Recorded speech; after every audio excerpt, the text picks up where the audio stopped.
आदर सहित यथा योग्य सम्मान एवं अभिवादन भी हमारे द्वारा नियमित रूप से प्रतिदिन कुंडली फलादेश पर आधारित कक्षा आयोजित की जाती है। बहुत ही जल्द हमारे द्वारा पूर्ण बेसिक से लेकर फलादेश तक की कक्षा आयोजित की जाने वाली है। यदि आप उस कक्षा में शामिल होना चाहते हैं तो स्क्रीन पर दिख रहे नंबर पर व्हाट्सएप पर कक्षा में शामिल हो सकते हैं। साथ ही यदि आपने अभी तक अपने इस चैनल को सब्सक्राइब नहीं किया है तो सब्सक्राइब अवश्य कर ले। और आइए चलते हैं, अब आज की विषय वस्तु शुरू करते हैं। सर्वेभ्यो नमो नमः। कक्षा में उपस्थित सभी सदस्यों का आदर सहित यथायोग्य अभिवादन एवं स्वागत है। सभी सदस्य अपने अपने इष्ट देव का ध्यान करें। माता गायत्री के मंत्रों का एक बार उच्चारण अवश्य कर लें। साथ ही अपने प्रेरणा के स्रोत एवं अपने गुरुजनों को भी अंतर मन से अभिवादन कर ले। हम लोगों के द्वारा नित्य प्रति कुंडली फलादेश पर आधारित कक्षा आयोजित की जाती है। साथ ही यह जो सुबह में जो कक्षा है यह हम लोगों को वास्तुशास्त्र पर आधारित कक्षा आयोजित की जाती है। कक्षा की तो मुख्य आचार्य माननीय प्रियंका जी हैं।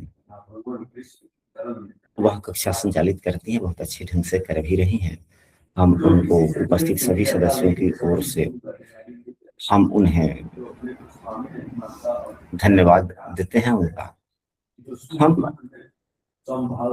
एक दो बातें वास्तु से संबंधित हम अपने ज्ञान को साझा करते हैं कि यदि पूर्व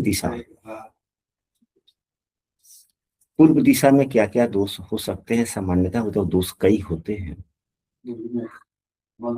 एक दो दोष जो सामान्यतः देखने को मिलते हैं अधिकांशतः घरों में, हम उस पर चर्चा कर लेते हैं। जैसा कि हम सभी जानते हैं कि पूर्व दिशा के स्वामी इंद्रदेव होते हैं एवं इसके प्रतिनिधित्व करने वाले ग्रह जो होते हैं वह सूर्यदेव होते हैं। यदि घर से पूरब, यह ख्याल करें कि घर के पूरब यदि जगह है बचने वाला है तो यथासंभव कुछ न कुछ जगह पूर्व में खाली अवश्य रखना चाहिए। यदि हो सके तो अगर पूर्व मुखी द्वार है तो उत्तम है। यदि नहीं तो खिड़की अगर खोलने की संभावनाएं बनती है तो खिड़की भी अवश्य खोलें यदि जगह हो पाए तो। इसका ध्यान रखना चाहिए। खिड़की या दरवाजा होने से पूर्व से स्वच्छ सूर्य देव का प्रथम किरण घर पे आता है। हम सब जानते हैं कि सूर्य देव के बारे में ऐसा शास्त्रों में कहा गया है कि वे सर्वशक्तिमान है। उनकी रोशनी जहां जहां जाती है वह जगह पवित्र होता चला जाता है, पवित्रता के परिचायक हैं।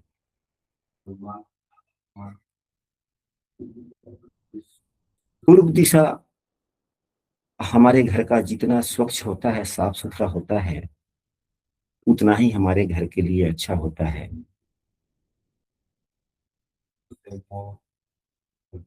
यदि हमारा अपना ही जगह है और हमारे घर से पूरब की दिशा में अगर ऊंचा जमीन होता है, वह हमारे घर के लिए अच्छा नहीं होता है। घर के जमीन से कुछ नीचा अवश्य होना चाहिए। यदि घर के जमीन से घर के पूरब का हिस्सा ऊंचा होता है तो यह दरिद्रता का परिचायक है। साथ ही संतान के बुद्धि विवेक पर भी इसका असर पड़ता है। साथ ही हमारे गुरुजनों का कहना है कि यदि पूर्व दिशा में अगर जगह खाली रखने की संभावनाएं बन रही है फिर भी हम जगह को खाली नहीं छोड़ते हैं तो भी हमारे आने वाले पीढ़ी यानी कि हमारे संतान से संबंधित समस्याएं, संतान की कमी, संतान विलंब से होना या और भी कुछ हो सकता है।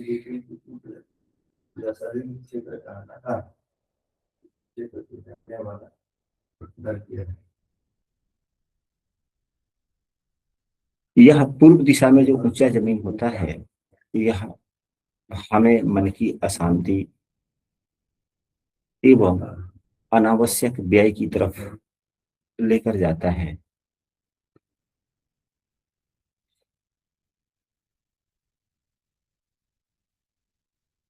हमारे गुरुजनों का कहना है कि यदि जमीन सड़क से सटा हुआ हो और हम सड़क में सटाकर घर का निर्माण करते हैं और हम हमारा जमीन पीछे हम छोड़ देते हैं पश्चिम दिशा में, यानी कि जमीन है, हम सड़क पूरब दिशा में है, पूरब दिशा से सटाकर हम घर बना लेते हैं और पश्चिम हम खाली रखते हैं अनावश्यक कार्यों के लिए या अन्य कार्यों के लिए,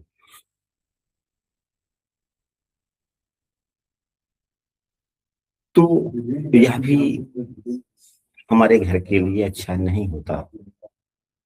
यदि छोड़ना ही है पश्चिम दिशा में जमीन घर से पीछे, तो पूरब भी छोड़ें, लेकिन पूरब की जमीन की छोड़ने की मात्रा थोड़ी अधिक होनी चाहिए कि पश्चिम, अगर मान लिया जाए कि हम 10 फीट छोड़ना चाह रहे हैं तो पूरब उससे अधिक छोड़े या पश्चिम बिल्कुल ना छोड़े, पश्चिम बिल्कुल ना छोड़े।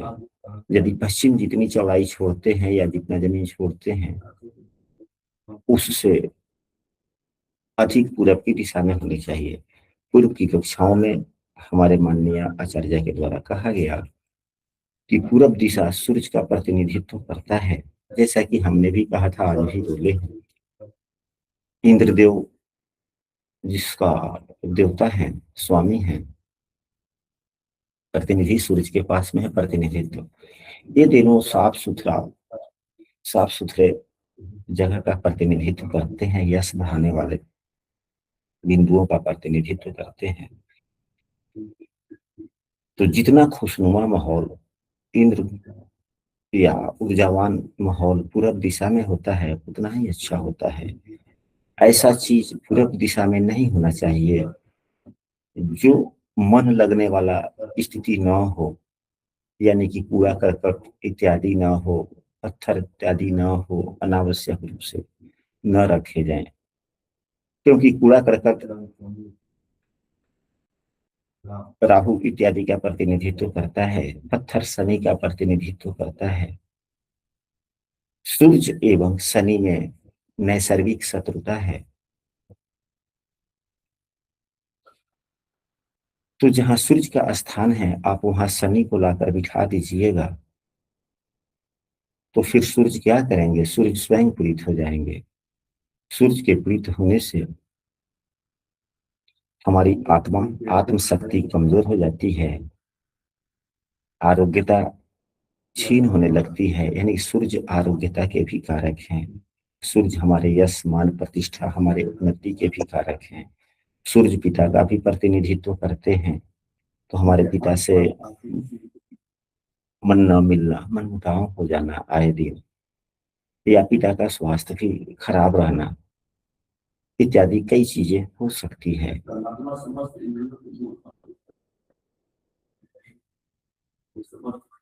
आशा करते हैं कि यह आप लोगों को ज्ञानवर्धन में सहायक हुआ होगा।